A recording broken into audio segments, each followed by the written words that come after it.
ඉතින් 2026 වෙනකොට software engineer කෙනෙක් විදියට IT industry එකට එන්න හොඳට කෝඩ් කරන්න පුළුවන් වුණොත් විතරක් ඇතිද? ඉතින් කෙටිම උත්තරේ කිව්වොත් ඒක ඇත්තටම අනිවාර්යයෙන්ම මදි. මොකද ඉස්සර නම් syntaxes ටිකක් පාඩම් කරගෙන ඉන්ටර්විව් එකට prepare වෙන්න ඕන question ටිකක් බලාගෙන ඉන්ටර්විව් එකට ගියාට පස්සේ job එකක් ගන්න ලොකු chance එකක් තිබ්බා.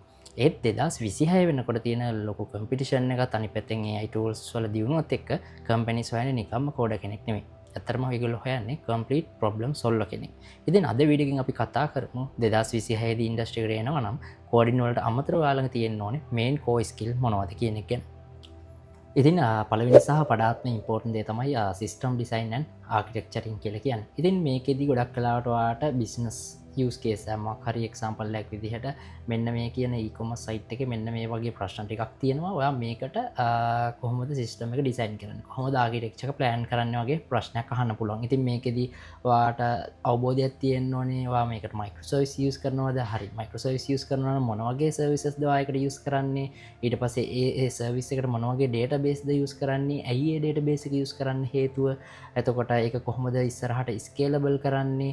ඒ වගේ අර ඇතුළේ කියන සිස්ටම් එකේ මුල ඉඳන් අගට ඩිසයින් එකක් කරන්න තියෙන ආකිටෙක්චරින් ප්ලෑන් අර තින්කින් පැට්න එක ගැන තමයි මෙතනදි ලොකු අවබෝධයක් ඒ කියන්නේ ඔයාගෙන් ලොකු අවබෝධයක් තියෙනවද කියන එක ගැන එයාලා චෙක් කරන්නේ.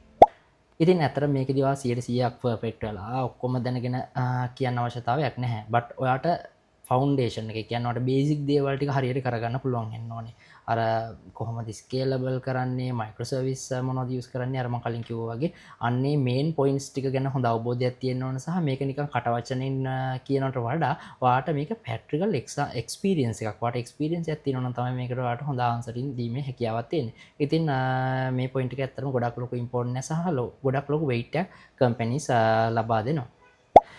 ඉතින් දෙවනි දේ තමයි ඩේටාබේස් ස්කිල් සෙට් එක. ඉතින් මේකෙදි ගොඩක්ම ඔයාලා ගොඩක්ම කට්ටිය කරන්නේ මේ අර තියරි දේවල් ටික.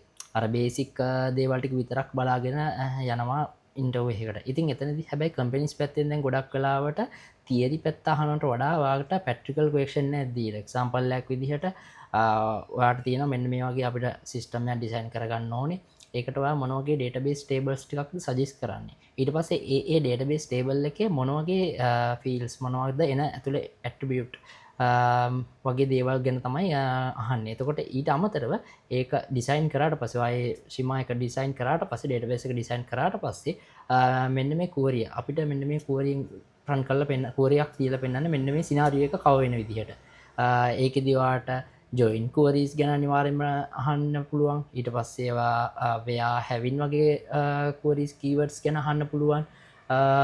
ඉන්ඩෙක්සින් ගැන අන්න ඒ වගේ අර මේන් අපි ඉන්ඩස්ට්‍රි එකේ අපි database එකක් use කරද්දී microservice එක කියන system එකක් use කරද්දී හොඳ advanced queries level එක වෙනකන් ඔයාලට ඇත්තටම හොඳ අවබෝධයක් තියෙනවා නම් ඔයාලට මෙන්න මේ database කියන section එක ගොඩ දාගන්න ඉතාමත් පහසුවෙන් ගොඩ දාගන්නීමේ හැකියාවක් තියෙනවා.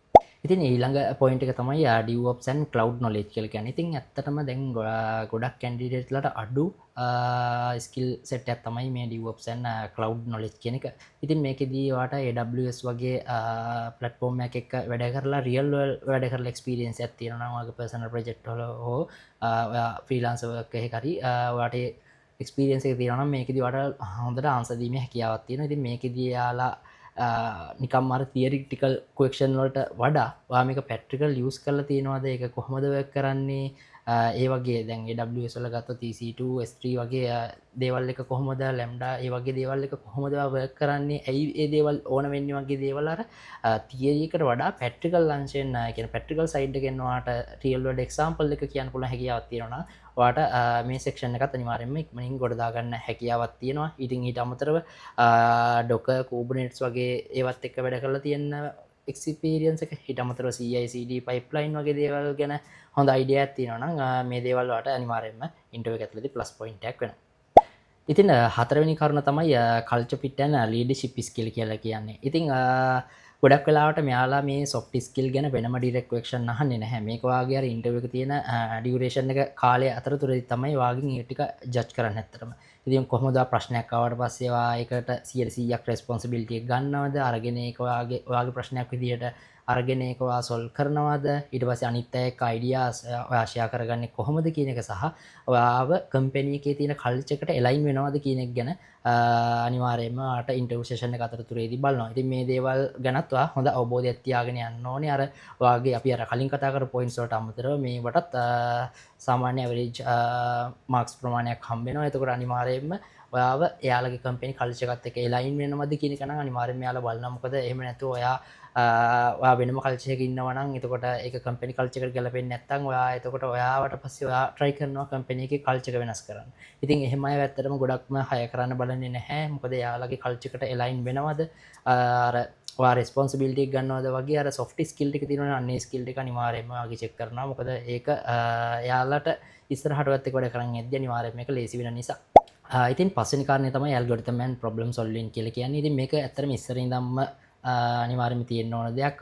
ඔයාට ඇල්ගොරිතම් සයිඩ් එකෙන් කෝඩින් ක්වෙස්චන් එකක් දෙනවා. එක්සැම්පල් එකක් විදිහට ඔයා Java backend side Java engineer කෙනෙක් නම් ඒ සයිඩ් එකෙන් ඔයාට මෙන්න මේ ඇල්ගොරිතම් එක විසඳලා දෙන්න කියලා දෙනවා. ඉතින් මේකෙදී ගොඩක් අය පැනික් වෙනවා.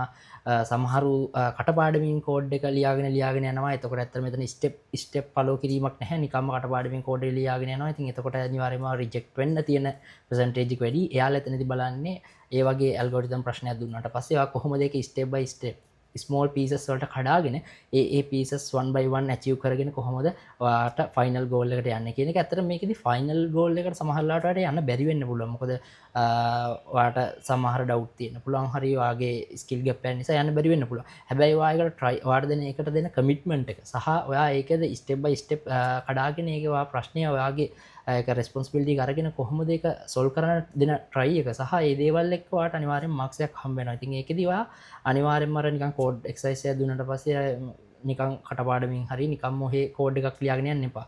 හොඳ සින්ටැක්සස් ගැන අවබෝධයෙන් සහ ඒ ප්‍රශ්නේ හොඳට තේරුම් අරගෙන ඒක හොඳ කුඩා කෑලි වලට කඩාගෙන අන්නේ කෑලි වලට ඒ කියන්නේ ඒ කඩාගත්ත කෑලි වලට අදාළව පොයින්ට් බයි පොයින්ට් ගිහිල්ලා එක්සැම්පල් එකක් විදිහට ස්ටෙප් 5ක් තියාගන්න ඕන එකක් න ස්ටෙප් 1 2 3 ඒ විදිහට පිළිවෙලට කරගෙන ගියොත් ඒ දේවලුත් ඒගොල්ලෝ ඇත්තටම චෙක් කරනවා. නිකම් මේ ප්‍රශ්නේ විසඳුවාද කියන එක නෙමෙයි.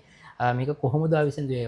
ඒක ස්ටෙප් බයි ස්ටෙප් කඩාගෙන හරි පිළිවෙලකට විසඳුවාද? මොකද දැන් ඔයාලට කම්පැනි එකට ජොයින් වුණාට පස්සේ ලොකු ෆීචර් එකක් ඩෙවලොප්මන්ට් එකක් ආවොත් එතන ලොකු තින්කින් පැන් නැති තිබුත් ඔයා එකපාරට ඒක කරන්න බෑ. ඒකත් ඔයා අනිවාර්යයෙන් මේ ස්ටෙප් බයි ස්ටෙප් පිළිවෙලකට තමයි ඒක ඉස්සරහට කරගෙන යන්න ඕනේ. ඉතින් මේ වගේ දේවලුත් අනිවාර්යයෙන්ම කම්පැනිස් ටච් එකේ ඉන්නවාගේ ඉන්ටර්වියු සෙෂන් එක ඇතුළතදී.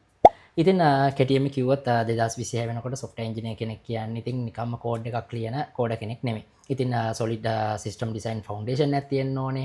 ඊට පස්සේ practical database skill එකක් තියෙන්න ඕනේ සහ basic clouds and DevOps side එක experience එක සහ problem solving thinking pattern එකක් වාට අනිවාර්යයෙන්ම තියෙන්න ඕනේ. ඉතින් මේ දේවල් වලට අමතරව වගේ soft skill ටික හොඳටම හදාගන්න. ඇත්තට මේක ලොකුවට අර ලොකු weight එකක් විදිහට වගේ ලුවර දාගන්න නැතුව අර මේකේ තියෙන අර දැන් අපි මේ අපි දැන් කතා කරපු step by step විදිහට මේ කෑලි ටික ඔයාට මෙන්න මේ කෑලි ටික එකතු කරගන්න පුළුවන් නම් ඔයාගේ ස්කිල් සෙට් එක ඇතුළත ඔයාට ඇත්තටම ඉන්ටර්වියු එක කියන්නේ ඇත්තටම ගොඩක් අමාරු වෙන්නේ නැහැ. ඉතින් වීඩියෝ එක හොඳයි නම් පහලින් ලයික් එකක් and කමෙන්ට් එකක් දාන්න. ඔයා මොනවද දැනට ඩෙවලොප් කරගෙන තියෙන්නේ සහ ඔයාට ඉස්සරහට ඩෙවලොප් කරගන්න තියෙන මොන වගේ දේවල්ද කියන එකත් පහලින් කමෙන්ට් සෙක්ෂන් එකේ දාන්න. අපි දේවල් ගැන කතා කරමු. ඉතින් මීට අමතරව ඔයා මොන වගේ වීඩියෝ එකකටද කැමති ඒ කියන ඔයාට මොන වගේ එක්ස්පීරියන්ස් එකක්ද ෂෙයා කරගන්න ඕනේ. ඒ වගේ ඔයාට ඕනම දෙයක් පහලින් කමෙන්ට් කරන්න සහ ඔයාගේ නොදන්න යාළුවන්ටත් මේ ගැන අනිවාර්යයෙන්ම ෂෙයා කරන්න. ඉතින් ඊළඟ වීඩියෝ එකෙන් හම්බ වෙනකම් අදට සුබ දවසක්.